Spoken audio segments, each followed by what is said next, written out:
कहानी की शुरुआत होती है एक रेस्टोरेंट से। आम दिनों की तरह आज फिर लोग यहाँ पर खाना खाने के लिए आए हैं, अपना टाइम बिताने के लिए आए। इस रेस्टोरेंट में आज दो आदमी हैं, कोल्टन और गैरी, और दोनों एक न्यूज देख रहे हैं। न्यूज में ये आ रहा है कि शहर में एक साइको किलर घूम रहा है एक पुरानी से कार में, और वो लोगों को मार देता है, खास करके लड़कियों को। सबको सेफ रहने के लिए कहा जा रहा है। रेस्टोरेंट में और भी कई सारे लोग हैं, 2 नर्सेज है, एक कपल है और भी बहुत कोई। और ये न्यूज देख के किसी को अच्छा नहीं लग रहा। कैल्टन ये कहता है कि अगर ये साइको किलर उसके सामने आ जाए तो वो उसे तरपा तरपा के मार देगा। लेकिन बेचारे कैल्टन को क्या मालूम कि वो साइको किलर अब इस रेस्टोरेंट में आ चुका है। उसका नाम था चार्ली। चार्ली भी वो न्यूज देखता है, हंसता है, सबको देखता है, सब डरे हुए हैं, सब एक दूसरे से बात कर रहे हैं। लेकिन चार्ली को इन सारी बातों से क्या फर्क पड़ता है। वो अपने नए शिकार को ढूंढ रहा है और फाइनली उसे अपना नया शिकार मिल जाता है। वो है इस रेस्टोरेंट की मालिक और उसका नाम है एना। एना उसके पास ऑर्डर लेने के लिए आती है और चार्ली एना के साथ फ्लर्ट करता है। एना को ये सब देख के बहुत अजीब लग रहा है, लेकिन उसे तो आदत थी। इस रेस्टोरेंट में काफी अजीब गरीब लोग आते थे। कुछ देर के बाद वहाँ पर कुछ लोग और आते हैं जो कि काफी बदतमीज है। वो एना के साथ बदतमीजी करते हैं। लेकिन जैसा कि मैंने आप लोगों को बताया कि एना को इन सारी बातों की आदत है। कुछ देर में रेस्टोरेंट बंद हो जाता है और एना अपने घर जाने के लिए बाहर निकलती है। लेकिन एना ये देखती है कि चार्ली उसका इंतजार कर रहा है। चार्ली एना को रोकता है और उससे कहता है, चलो ना हम दोनों डेट पे चलते हैं, कहीं किसी अच्छी जगह पे। चार्ली की ये हरकत देख के एना को बहुत अजीब लगता है। वो उसे टालने की कोशिश करती है कि मेरा बॉयफ्रेंड है, मुझे उससे मिलने के लिए जाना है। एना जाती है और चार्ली उसके पीछे जाता है। इससे पहले बेचारी एना कुछ समझ पाती, चार्ली गन निकाल लेता है और चार्ली अपने साथ उसे चलने के लिए कहता है। वो एना को लेके अपने पुराने से कार में जाता है। एना उससे मदद की भीख मांगती है कि प्लीज मुझे छोड़ दो, प्लीज मुझे मत मारो, मेरी एक बेटी है, मैं यहाँ पर काम करके अपनी बेटी का गुजारा करती हूँ, प्लीज मुझे छोड़ दो, मत मारो। चार्ली उससे कहता है कि अगर तुम्हें चाहिए कि मैं तुम्हें छोड़ दूं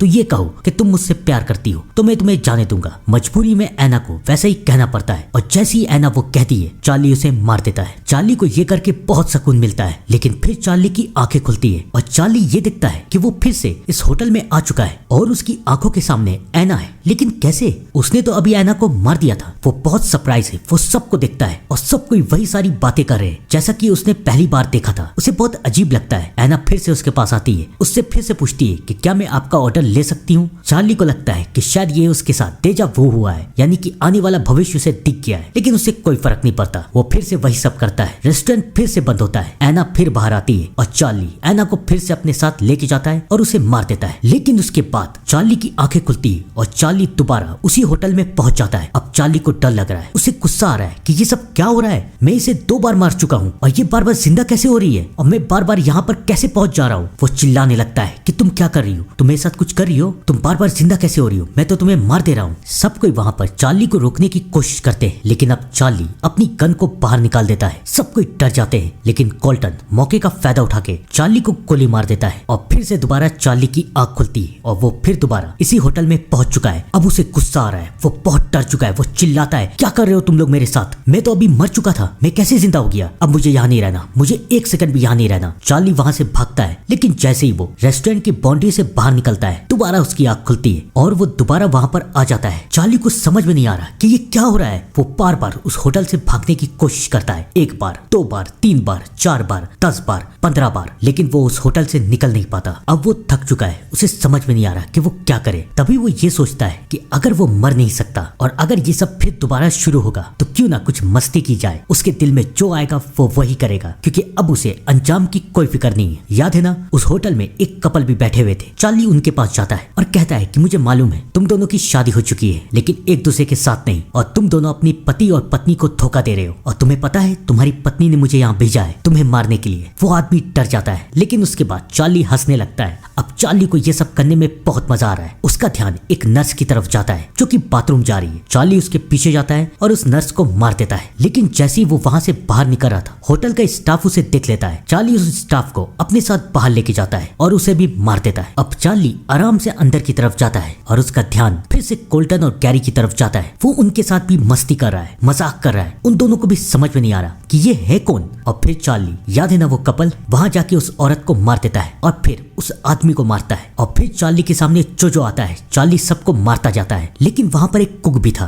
जो कि चार्ली से बच जाता है और वो चार्ली को मार देता है। चार्ली की आंख दोबारा खुलती है। चार्ली अब फिर से उसी होटल में और अब उसे मजा आ रहा है। वो बार बार जागता है और बार बार सबको जाके मारता है और हर बार वो कुक चार्ली से बच जाता है और हर बार वो कुक चार्ली को मारता है। लेकिन अब चार्ली को इसमें मजा आ रहा था। एक बार ऐसा होता है, 2 बार होता है, 3 बार होता है, 4 बार होता है और एक बार तो ऐसा होता है कि चार्ली सबको मार देता है, कुक को भी। लेकिन जैसे ही वो होटल से बाहर निकलने की कोशिश करता है, चार्ली की आंख दोबारा खुल जाती है और वो फिर से होटल में पहुंच जाता है। लेकिन इन सारी बातों में से एक अजीब बात हो रही थी। चार्ली को नींद नहीं आ रही थी, उसे बहुत अजीब लग रहा था और धीरे धीरे थकान उस पर हावी होती जाती है। अब वो ये सब बार बार करके थक चुका है, उसे समझ में नहीं आ रहा कि वो क्या करे। वो ये सोचता है कि चलो एक जगह बैठ के टाइम को काटा जाए, टाइम कट जाएगा, सुबह हो जाएगी और शायद उसका ये टाइम लूप खत्म हो जाएगा। लेकिन जैसे ही वक्त पूरा होता है तो उसके जस्ट पहले तो पुलिस वाले आते हैं और चार्ली को अरेस्ट कर लेते हैं और वो चार्ली को लेके होटल के बाहर जाते हैं। चार्ली की आंखें दोबारा खुलती है। वो समझ जाता है कि अगर वो यहाँ बैठा भी रहा तो वक्त खत्म होने से पहले पुलिस ऑफिसर यहाँ पर आ जाएंगे और उसे अरेस्ट कर लेंगे। उसे समझ में नहीं आ रहा कि वो क्या करे। उसे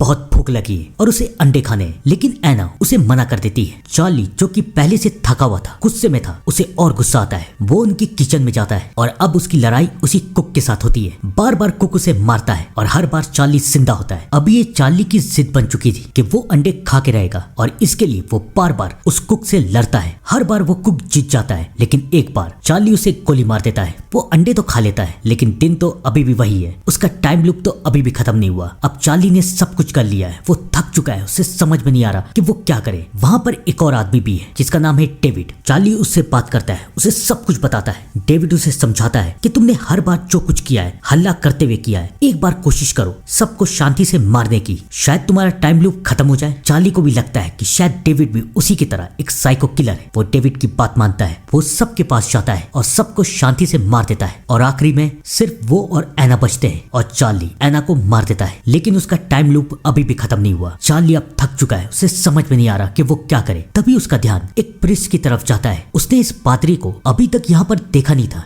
ये अचानक यहाँ पर कैसे आ गया। वो उससे बात करने के लिए जाता है। चार्ली बहुत परेशान है। पादरी उसे समझाता है कि अपने गुनाह को कबूल करो और जो तुमने बुरा किया है उसे अच्छा करो, अपने आप को शरीफ बनाओ, शायद सब कुछ ठीक हो जाए। चार्ली समझ जाता है कि उसे क्या करना है। वो होटल से बाहर निकलने की कोशिश करता है और उसका दिन एक बार फिर से शुरू होता है। लेकिन इस बार चार्ली किसी के साथ कोई बदतमीजी नहीं करता। वो कैल्टन और कैरी से अच्छे से बात करता है। वहाँ पर जो 2 नर्स है, चार्ली उनके पास जाता है, उन्हें थैंक यू कहता है कि आप लोगों की मदद करती हैं, आप एक बहुत भलाई का काम करती हैं और आपको कोई थैंक यू तक नहीं कहता, तो मैं आपको थैंक यू कहना चाहता हूँ और मैं आज आपके डिनर का पैसा भी दूंगा। उन दोनों नर्सों को चार्ली बहुत पसंद आता है कि ये कितना अच्छा आदमी है। और उसके बाद चार्ली उस कपल के पास जाता है। चार्ली उन्हें बताता है कि तुम्हें पता है मेरी माँ एक बहुत अच्छी औरत थी, लेकिन मेरे पिता एक बहुत बुरे इंसान, वो लोगों से लड़ाई करते थे, मेरी माँ को मारते थे और उनका अफेयर भी चलता था और उन्हें इस बात से कोई प्रॉब्लम नहीं थी। उन्हें लगता था कि घर में किसी को पता नहीं है, लेकिन मुझे सब पता था और मैंने अपना सारा बचपन इसी बात को सोचते हुए गुजारा है कि क्यों मेरे पापा ने मेरी मम्मी को धोखा दिया। तुम दोनों ऐसा मत करना,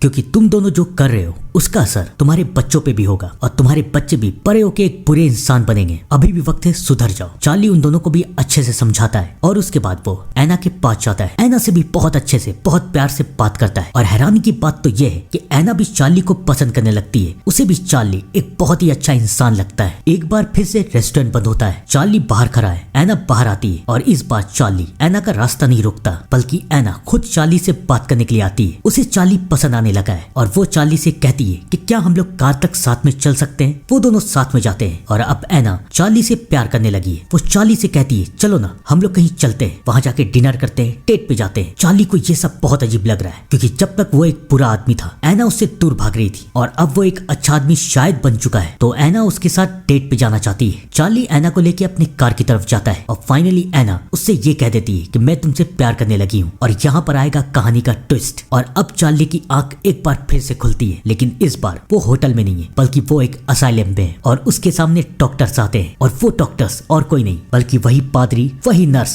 और उसके सामने एक लड़की भी है। और उस लड़की का नाम है एमी, यानी कि वो लड़की एना की बेटी थी। लेकिन ये सब क्या हो रहा है, ये लोग कौन है? तभी उनकी हेड वहां आती है जिसका नाम था डॉक्टर स्टीवन। वो चार्ली को बताती है कि हम लोग तुम पे एक एक्सपेरिमेंट कर रहे थे, तुम एक साइको किलर हो, तो हम तुम्हारे दिमाग को एक टाइम लूप पे फंसा रहे थे और तुम्हें ये सबक सिखा रहे थे कि तुमने जिसे भी मारा है तुमने कितना गलत किया है। हमने होटल में उन सारे कैरेक्टर्स को रखा है जो कि तुम्हारा शिकार बन चुके हैं और आखिरकार हमने तुम्हें मजबूर कर दिया कि तुम्हें अपनी गलती का एहसास हो और तुम उन लोगों से माफी मांगो। और देखो ऐसा ही हुआ। असल में डॉक्टर स्टीवन ने ये एक्सपेरिमेंट बनाया था ताकि वो साइको किलर को, क्रिमिनल्स को सुधार सके। लेकिन बेचारी डॉक्टर स्टीवन को ये नहीं पता था कि इसका साइड इफेक्ट बहुत बुरा है। चार्ली के दिमाग के साथ बहुत बुरा असर हुआ। चार्ली को अब नींद नहीं आ रही और चार्ली को ये यकीन नहीं हो रहा है कि क्या असली है और क्या नकली। लेकिन डॉक्टर स्टीवन को इससे कोई फर्क नहीं पड़ता। उनका ये एक्सपेरिमेंट लोगों को पसंद आ रहा है और सबको ये तय करते हैं कि अब साइको किलर क्रिमिनल्स के साथ ऐसा ही होगा, तभी वो सुधरेंगे। उनके दिमाग को एक टाइम लूप में फंसा दिया जाएगा और जब वो उस टाइम लूप से बाहर निकलेंगे तो उन्हें अपनी गलती का एहसास होगा। चार्ली चिल्लाता है कि मुझे छोड़ दो, जाने दो, लेकिन उसे एक बार फिर से उस टाइम लूप में भेज दिया जाता है और यहाँ पर होती है ये कहानी खत्म। कमेंट में जरूर बताइएगा कि क्या आप लोग किसी ऐसे टाइम लूप में जाना चाहेंगे। तब तक के लिए thank you and good bye.